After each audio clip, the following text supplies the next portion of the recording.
Okay.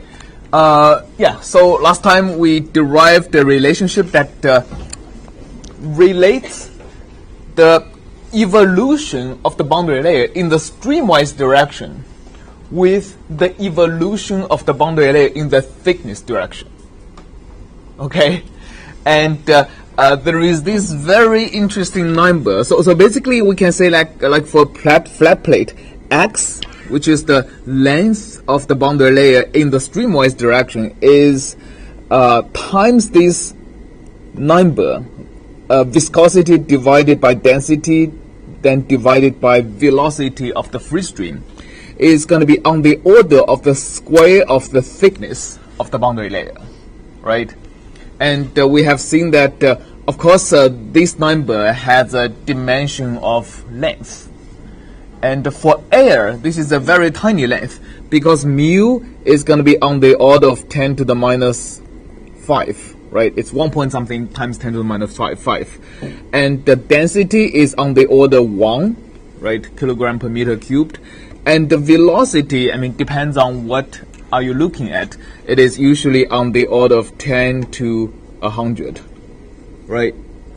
So this length scale is going to be somewhere between 10 to the minus 6 to 10 to the minus 7.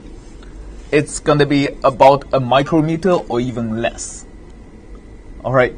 So this number turns out to be quite important in actually all viscous aerodynamics.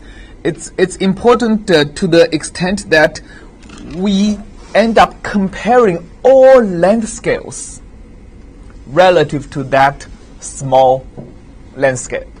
Okay, so basically, if you look at the chord length, right, for an airplane, okay, and think about what is the ratio of the chord length to this tiny number. That is what we usually call the Reynolds number of like the airplane in terms of its chord.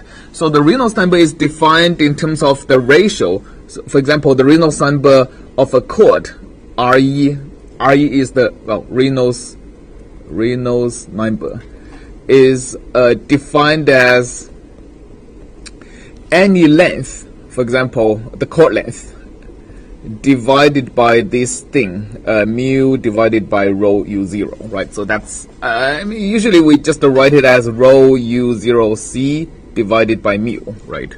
That's kind of the Reynolds number of the chord. You can also define the Reynolds number of the span, right? Just to replace the chord by the span. You can define the Reynolds number of the boundary layer thickness, right? Just to replace the chord by the boundary layer thickness. And it is actually useful in transforming this relationship into something non-dimensional, right? So what do you do if you want to make both sides of this equation non-dimensional? Well, what is the dimension of both sides of this equation? Meters squared, right? Both sides has meters squared. So if you make it non-dimensional, divided by this constant squared, right? So if you do that, the left-hand side is going to become x divided by this mu over rho u0 is going to be on the order of theta divided by the same thing, rho u0 squared, right? Because the left-hand side already has one of these. So if you divide it by twice, the first time this cancels, the second time it appears. Right-hand side doesn't have any, so if you divide it by squared, you get this in the squared, right? So this is basically saying, okay, in terms of our new definition of the Reynolds number, this is saying that Rex, so the Reynolds number of the streamwise extent, is on the same order as the Reynolds number of the boundary layer thickness squared. All right? Okay, any questions regarding that?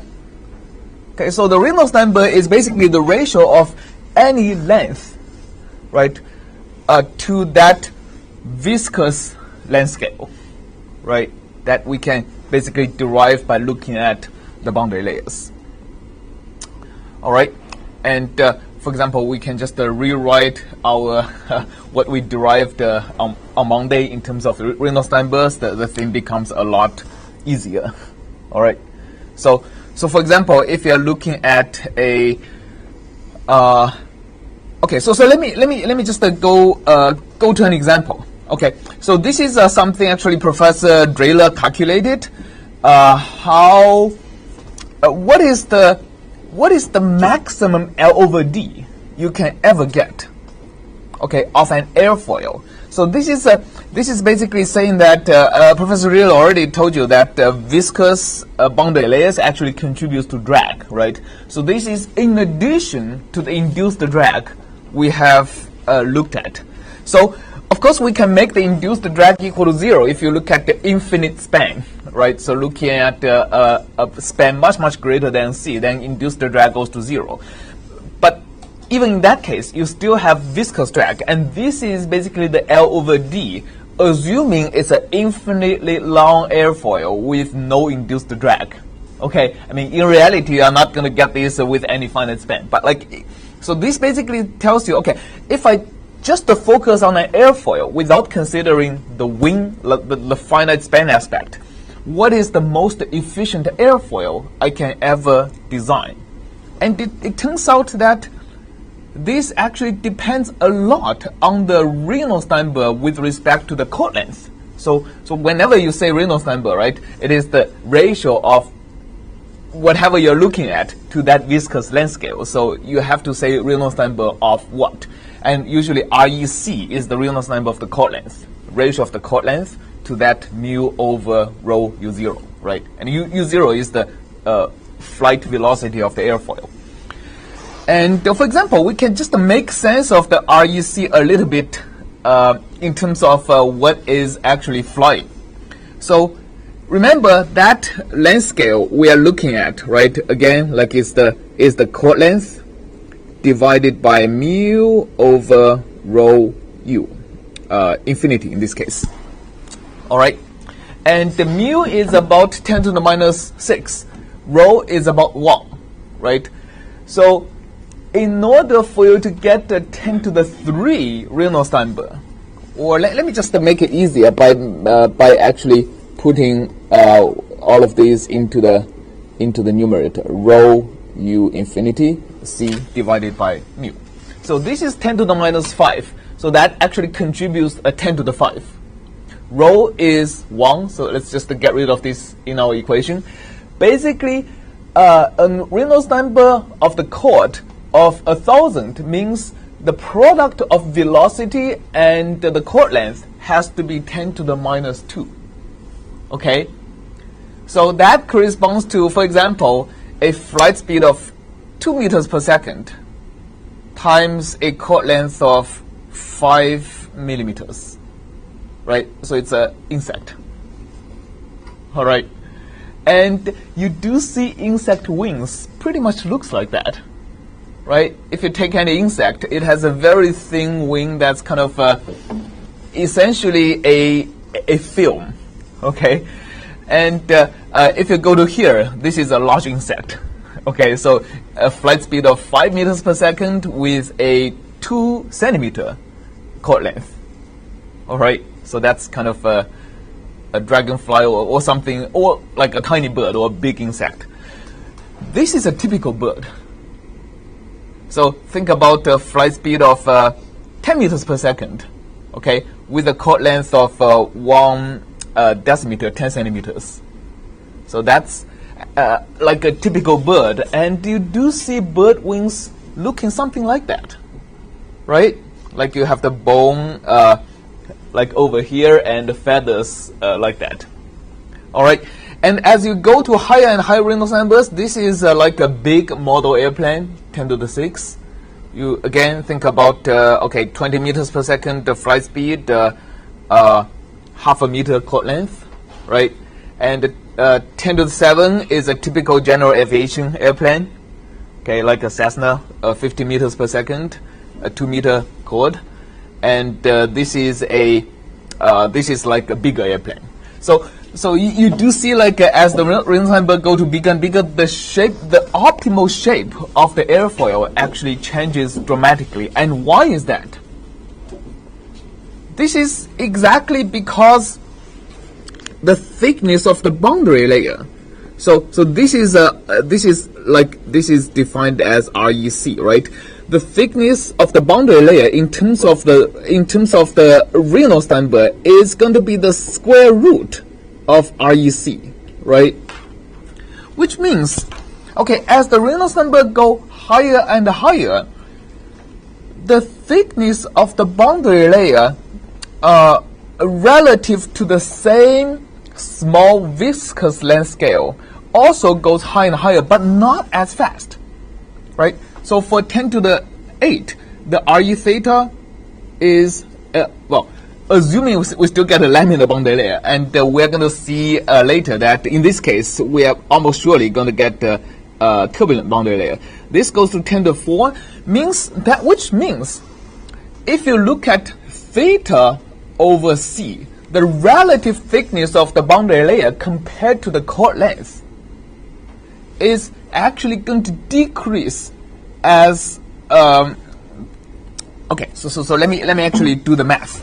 So theta over C, because they are non-dimensionalized the same way, is actually equal to RE theta divided by REC, right? Both of them are basically the length divided by the same thing, right? So the ratio is exactly the same. Okay, and now when you look at RE theta is actually square root of REC. So this is actually 1 over square root of REC, right? I mean, I shouldn't say equal because this is just a scaling law. So it scales to 1 over square root of REC, which means as you increase in Reynolds number, the percentage of the thickness of the boundary layer relative to chord length actually decreases. So if you are able to draw the boundary layer, right, on top of the airfoils, you're going to see the boundary layer looks thicker or thinner as you go from left to right.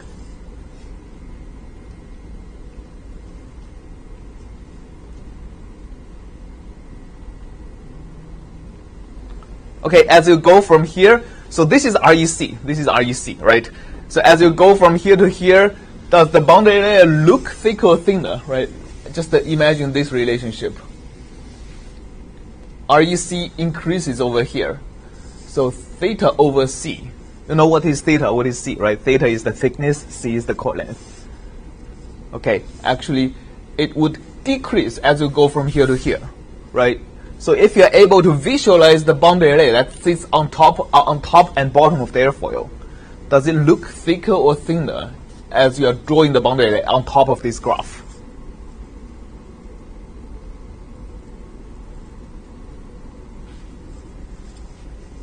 Thinner. It will look thinner, right? Because on this graph, the chord is always this much, right? So if you draw the theta on top of this graph, right, it will look like it is going thinner and thinner. While in reality, so if you actually look at the scale, assuming they are, assuming the velocity is the same, you just make the scale bigger and bigger, you increase the Reynolds number just by increasing the length, the thickness is actually going to increase, but drawn on a scale which the chord looks like the same, the boundary layer would look thinner and thinner. Did I confuse anybody? No, it's all good? Okay. So now this thickness of the boundary layer, and as a result, its tendency to go through flow separation, which is what we are going to be discussing today, is what drives the difference in the shape, okay, of the optimal airplane. So similar things as if you want to look at, okay, how do I achieve not the max L over D, but what is just the maximum lift, CL max? It also becomes very different. So if you want high lift for a low Reynolds number, a insect airplane, it's pretty much you still want a very relatively thin wing. But as you go higher and higher Reynolds number, you want something that almost look like this. Of course, in reality, people achieve very high lift not through a single airfoil, but making slots, right? So you have slats and flaps. Basically, we're going to talk about why they are useful later. But like, if you are stuck with a single airfoil, right? This is what you do, okay? And you kind of see these kind of things if you look at some of the Formula One cars. They are really constrained. I mean, there are all kinds of regulations that tells you you can only make the wing this wide and the stuff like that. So they want the highest lift possible. They make some airfoils that looks like this. All right. Okay. We ended in basically we went through all the computation of the boundary layer thickness, displacement thickness, momentum thickness, shape factor, and the skin friction coefficient. Let me just say a little bit on the skin friction coefficient. So we had a boundary layer at the bottom. At the bottom of the boundary layer, we had a velocity profile. Again, let's draw this y versus u, right? The bottom layer, we had a u that is equal to 0.3 meters, 0.3 or 0.4? Sorry. Yeah, 0.4 meters per second. And the thickness of that is a 0.3 millimeter, right? So the way I would suggest you to approximate the skin friction coefficient is to basically fit a line that goes through the center of this, which is 0.15 millimeters. And now, what is the slope of this line? The slope is 0.4 meters per second divided by 0.15 times 10 to the minus 3 meters, right? So that is my du over dy. Okay, and that's going to give me, well, let me just do something approximate here. So we are approximating things anyway. So 3 times 10 to the 3, the unit is 1/2.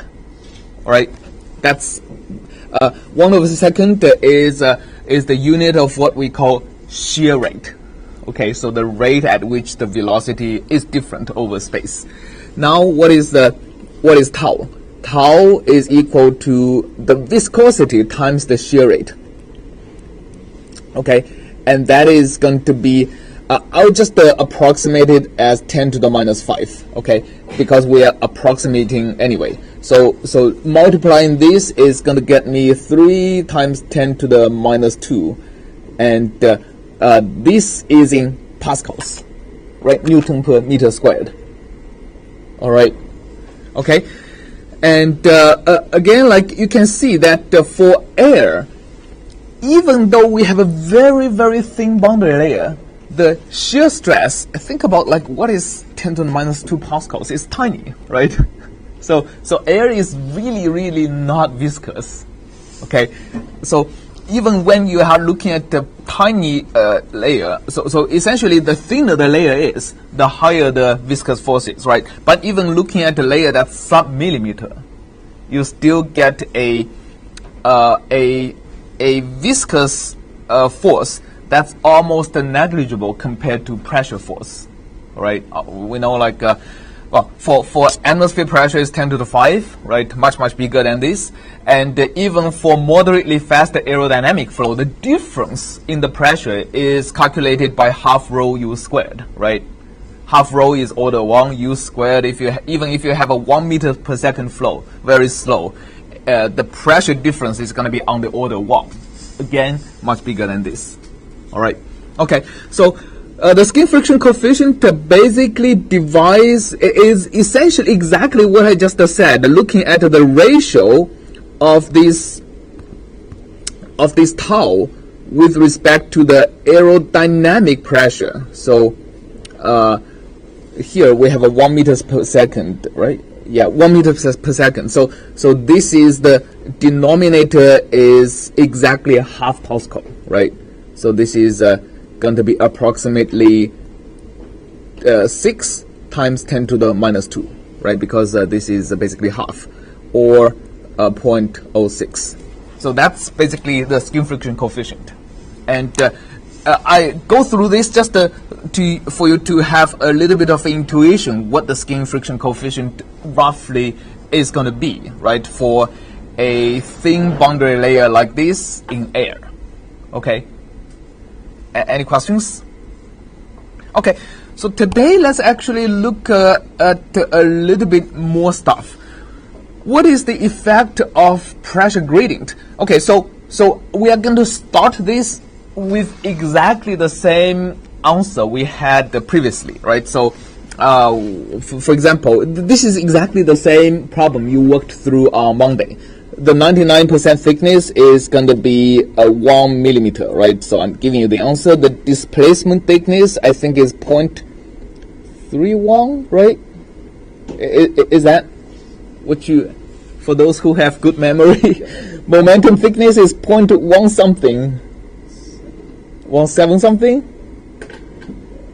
Okay, yeah. The shape factor is the ratio of this, and the skin friction coefficient is 0.06, non-dimensional. Okay. Now we have the answer to the question. We are now looking at. We start to consider. Okay, so for the previous two lectures, we just looked at viscous forces. And for now, let's actually come back. Might be confusing in the beginning, but like we just said, viscous force is actually small, right, compared to any pressure force, if there is a pressure force. Okay, so now let's actually consider the case. We have viscous force that helps us form a boundary layer. And now let's apply a pressure force on this boundary layer to see how that boundary layer responds to the pressure force. And for now, let's ignore the viscous force during the application of the pressure force. All right. And now, after we do this exercise, we are going to be looking at the combination of viscous force and pressure force. So for now, for this exercise, ignore... of course, this boundary layer is obtained because of viscous force. But when we go from 0 meters and so this boundary layer is already at x equal to 0 meters. Between 0 meters and 50 millimeters, let's ignore viscous force during that range and only consider a pressure force. So a favorable pressure gradient. Okay, so what is favorable pressure gradient? It's a kind of it's a jargon in aerodynamics saying that the pressure gradient pushes the flow forward. Okay, so any pressure gradient that pushes the flow in the direction of the flow itself is called favorable. Adverse is the opposite. Okay, so if the pressure gradient kind of restrains you, pushes you back, that's adverse. Okay, so favorable pressure gradient, of course, is when the flow flows from high pressure towards a low pressure region. That's favorable pressure gradient. Accelerates the flow to basically square root of 2, all right, meters per second outside of the boundary layer. So how much is the pressure difference? Well, use Bernoulli's. All right, okay, and I'm going to discuss this Bernoulli's a little bit in more detail next lecture. But like here, one word. Use Bernoulli's only within the layers. Do not use Bernoulli's across the different layers. Okay, so there is a very fundamental reason for that. When you use Bernoulli's, it only works for steady flows first, and the second is you cannot use Bernoulli when you cross anything with non-zero vorticity. Okay, so here we only apply it within layer 1 or within layer 2 or within layer 3 or within layer 4, right? But not between them. Okay, and we can say that because the 50 millimeter is much bigger distance than the thickness of the boundary layer, right? We can roughly consider the pressure to be exactly the same at x equal to 0, no matter which layer you're looking at. We can also consider the pressure to be exactly the same at 50 meters, no matter which layer you're looking at. Does it make sense? Right, so basically the pressure is constant as a function of y, but not as a function of x. All right. Okay, just because the y distance is so small compared to the x distance. Okay, under these assumptions, work out these 5 answers. So, what velocities are these 4 layers at? Use Bernoulli's. Okay, does the velocity difference means the difference among different layers, increase or decrease? All right. And of course, if you can answer this question, it would be great. Is this conclusion generally true for variable pressure gradient? And the second question, use conservation of mass to figure out how thick the 4 layers now are at a later x. Okay, and then if you have time, calculate the 3 boundary layer thicknesses, 99% displacement momentum thicknesses after this favorable pressure gradient. What is the new shape factor and what is the new skin friction? All right, come up.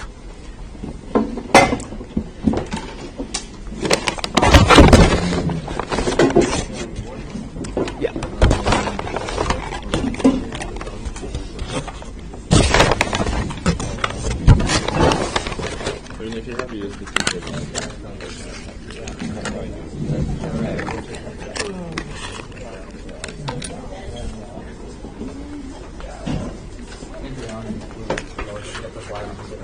More talks.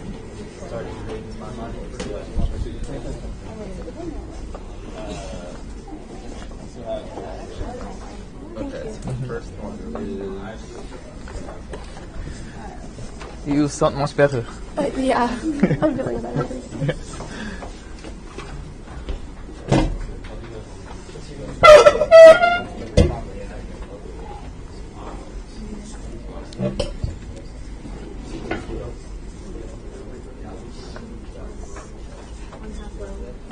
You know how to start? Yeah, take a picture. Sure.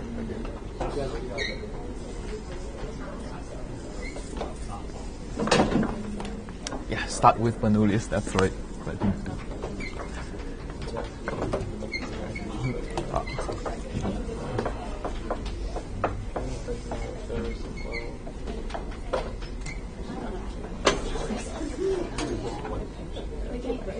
Do you understand what I'm asking?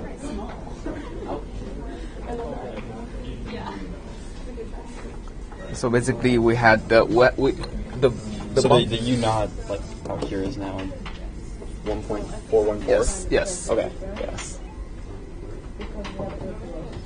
The velocity or the 4 layers of velocity difference. Yeah. So basically, there is a pressure P0, right? Mm-hmm. There is a P50, right? Yeah. So basically, the pressure difference made the velocity at the outside go from 1 to 1.4. Okay. Yeah. So figure out how much this difference is, and then the same difference is going to make the velocity of the different layers also accelerate, right? Okay. So figure out how much this accelerates.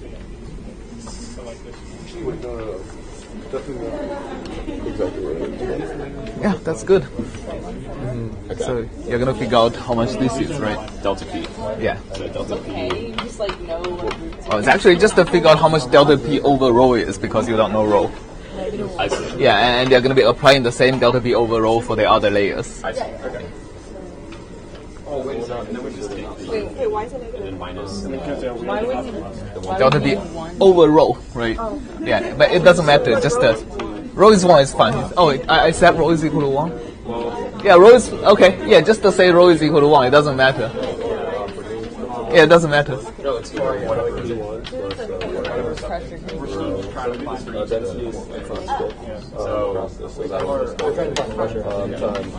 So this is 2 of these. We just go up. 1 and 1/2. Yeah, because I think we need to find. What velocity? So are you I think we need the pressure first. Yeah, you need the pressure difference first. Exactly. Yes. And then apply the pressure difference to the other layers.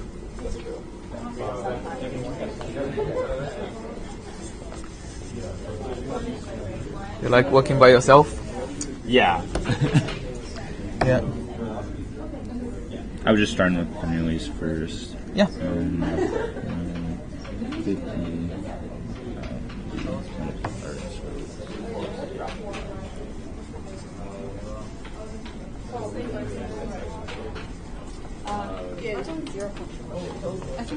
We're a little bit confused. Yeah, we're kind of confused. Yeah. So with Bernoulli's, we can realistically find P. Yeah, you can find the difference between P at later position and P at the previous location. Okay, sure. So essentially, if you draw the geometry, the x extent is so large, the y extent is so small, so you can basically say, okay, the pressure at x equal to 0 is one number, the pressure at x equal to 50 is another number. Okay, yeah. These numbers doesn't really change over the tiny distance of the boundary layer. I guess my question was, we know like all of these U infinities, but we only know the U final for one of the cases. Right? Yes. So you use that U final for one of the cases to find out the pressure difference. And then you apply the pressure difference to the other layers. Okay, so we say the pressure gradient is the same at all layers. Yes, because the pressure difference is the same at all layers, right? If you draw the geometry, the thickness is like 1 millimeter, the x extent is like 50 millimeters. So that makes sense. Okay, that makes sense. yeah. Okay. The pressure is actually a pretty isotropic thing. It doesn't. Yeah, the scale over which it changes is the same no matter which direction you look at. Okay, that makes sense. Yeah. That makes sense. All right.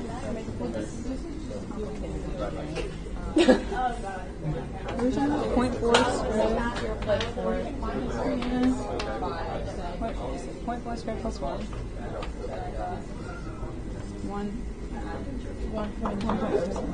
Yeah. Okay, we got a lot of Alright. Good. You're working through. So wait, what are you doing? Just a change in P? Oh, the pressure gradient is the same, then you can figure out for 0 to 0.3. Plug in what it is at 50x and then subtract what it is at 0. Yeah. And you can rearrange it to solve for the 50. Yeah, just to help you a little bit, making things a little bit easier. So, if you just divide rho on all the sides, basically delta P over rho is going to be 0.5, right? Okay. So if you divide the whole thing by rho, it's going to be a little bit easier for the rest of the calculations because you don't have to carry rho anymore. Yeah. Then the rho cancels. Yeah. And this is going to be. Because this is root 2? Yeah. Okay, so we just make it. Yeah. Oh, cool. Yeah. So you don't have to carry rho for the rest of the calculations. That's useful.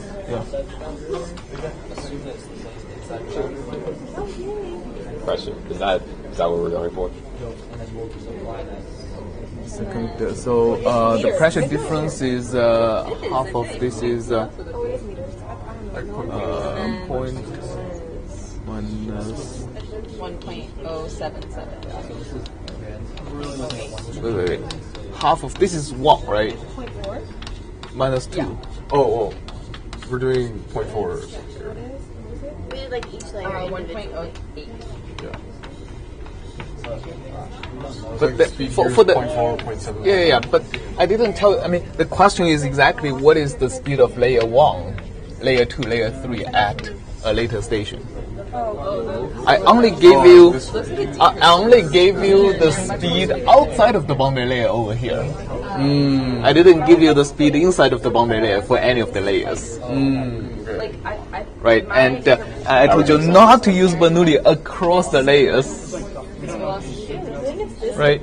So if this is the velocity outside of the boundary layer later, then this has to be the velocity outside of the boundary layer at x equal to 0. Yes, that will be 1. So use that to figure out the delta P over rho, and then apply the delta P over rho for the other layers to figure out what is the velocity at the different layers at the later x location. Okay. That makes sense. Yeah.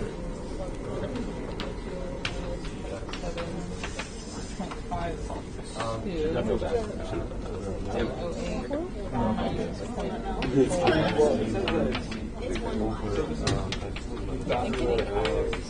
Yeah, good. And then that's the boundary layer. So at like 1, 2, Yeah. at 0, 1, It's going to be Okay, so U is equal to 1, so I think that's a valid. right now we're trying to get the velocity of But do we pressure have to do gradient. this process every Yeah. time? And then we're applying it for each boundary layer. Yeah. So, but we're not given any specific numbers. Yes.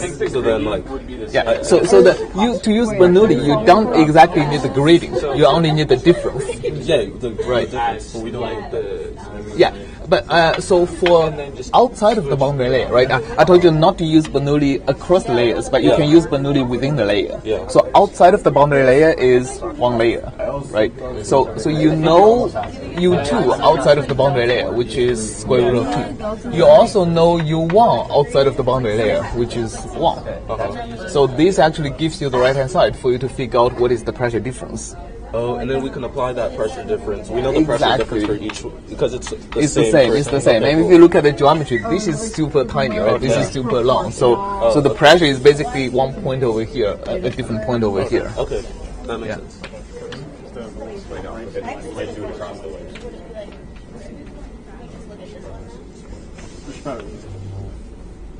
Oh yeah. So you also figure out the pressure gradient, right? So in this case, yeah, the pressure gradient is not important. It's just that the difference is important.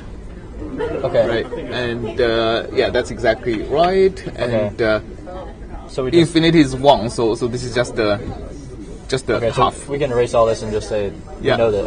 Okay. Yeah. Okay. Yes. And then you apply the same pressure difference using a different Bernoulli, right? So this is outside of the boundary layer. Then within the boundary layer, you know what is the velocity here, but you don't know the velocity here. Okay. Now you know the pressure difference, so you can also get the velocity here. Yeah. So the thing is nonsense. Yeah.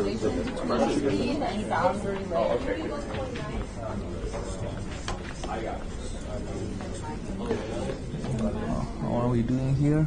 Oh, good. Yeah, no, I'm just going through Yeah, each. good. You are working through the layers. Then yes, it increases, which is favorable. What increases? You The working through- velocity. Yeah, the velocity all increases, right? Yeah. And I think that's always true for favorable pressure gradient. Yeah. So, but the question is the velocity difference between the different layers increase or decrease? It decreases, I think. Yes, the difference decreases. Exactly. And yeah, is there? Well, I mean, it's not that important to figure out. It's more important going through the other questions.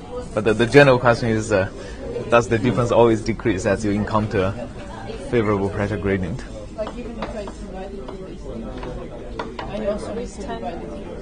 What is 10 to the negative 30? This is in millimeters, that's meters per second. Just different units.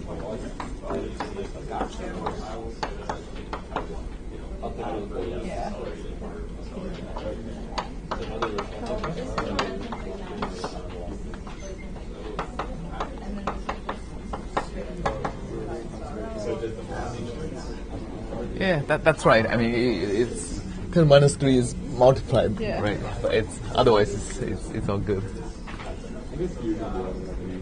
Yeah, that's right. That's the right way to do it. Yeah. Now this is all correct. Now you are going to question B, right? B, yeah. Yeah. So here, question A you use the Bernoulli. B you have to use something else.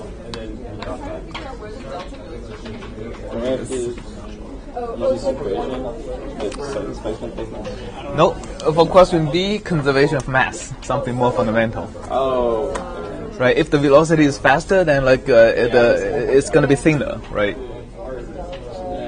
Yeah, in aerodynamics, whenever you see like a convergent streamlines, it means the flow is going faster. Whenever you see diverging streamlines, you know things are going slower.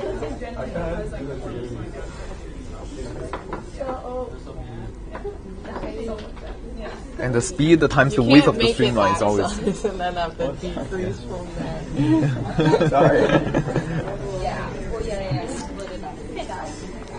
Okay, good. I think we got it. Now because question B. Establish. What is question Yeah. B? The thickness How of thick? the 4 layers. Yeah, how thick are the 4 layers? Are we doing displacement or momentum? Because if we- No, just the different layers. Question B. Thicker than, Like, for example, how thick is now layer 1? like, terms of Y. Yeah, in terms of, yeah. well, when it gets faster, it's thinner. It's thinner, right? Conservation of what? Mass, exactly. Use that. So what we can establish are Yeah, what goes in must be equal to what comes out, right? So Okay, so question B, right? So now they just said something. When things goes faster, it becomes thinner. Yes, that's conservation of what? Mass, right? So in aerodynamics, whenever you see streamlines converging, you see it's going faster. Whenever you see streamlines diverging, you know it's going slower. Yeah, that's always the case. So use conservation of mass. You know how much each layer has gotten faster. So I guess I don't sort of like that, right? Like 9 squared and 9 squared loss. So it's not going to be 1. Oh, good. You're working through all the layers. Oh yeah. Yeah. Is the area of the So if we just put this in there. So just go to 0.5. Yeah, I just followed that right? the relative. You take those then? Next part.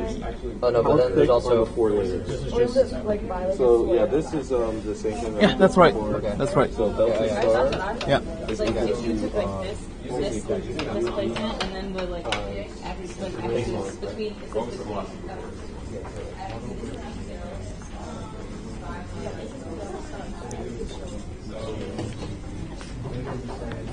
The velocity difference would decrease. Exactly. Yes. Always the case for favorable pressure gradients. And now, question B: how thick are the different layers now?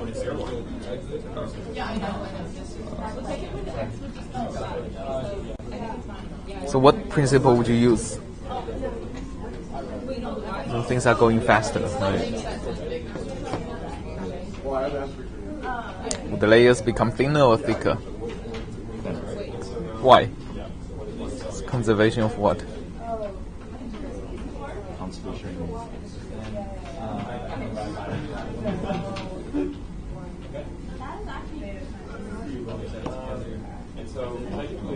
Conservation of mass, right? Incompressible flow, right? So if you are going faster, more stuff is going out per unit area. Oh, okay. Right, so you need less area for the same amount of stuff to go out.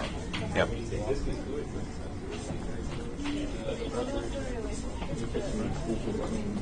It is just an intersection. Oh, because we got liberation. Yeah. Oh, nice. Wait, so how did you... Where did you get these? Like, what is A0? A0, I guess, is like the initial thickness. Yeah, but like, what is the velocity, right? They are all different velocities. For one layer. Yeah. So basically, yeah, you need to do this layer by layer. Yeah, we are. Oh, so this is just the first layer? Yeah. Yeah. Oh, okay, good. Yeah. Then you work through all the layers. Yes. Before you can compute what is the displacement thickness and the momentum thickness. I see. That's perfect. Yeah. The next one. Next velocity was what?